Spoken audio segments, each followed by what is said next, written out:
One of my clients walked up to me and he said he's got goals, he's got things he's working towards, there are a bunch of things that he'd like to achieve, but why am I training? And I thought it was such a good question because, for me, I've still got goals, I've still got a whole bunch of stuff I'm always working on. Every 6 weeks, for me, that's the perfect amount of time to adjust to a new training plan, to try new things, to work on something with my nutrition, my intensity techniques, different training splits, muscle groups. There's a whole bunch of different things I'm always mixing up. My training's never the same. I don't just maintain. I always want to get better, but I'm always trying new things. I'm always experimenting. I'm always keeping my body guessing. I always like to make my training exciting and something that I haven't done before. So it's not like you get to a certain point and then you stop. He was saying to me what he's trying to work towards is what I've achieved, but it's almost like he thought that I would just stop once I've hit my goal. But your training continues. You don't just get to your goal and then back off and relax and enjoy yourself.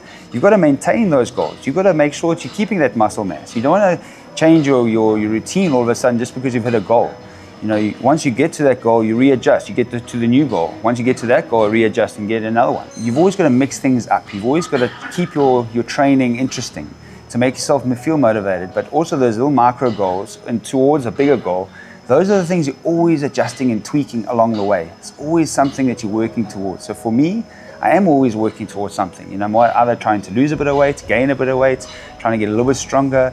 I'm trying to get a little bit leaner. I'm always trying to experiment a little bit with my own training. So my encouragement for you, once you have got to a certain point and you're happy with how you're looking, adjust your goals. Is it to maintain that goal? Is it to just enjoy yourself while you're maintaining it? Great.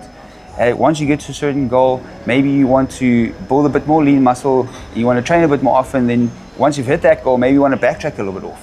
But there's always something that you're working towards. So I just wanted to say thank you to Roy Calvert for asking that question. What am I training towards? It's a great question because it doesn't just stop. Once you've hit your goals, you readjust, you keep tweaking, pivot, and make sure you're working towards something all the time. Keep yourself accountable.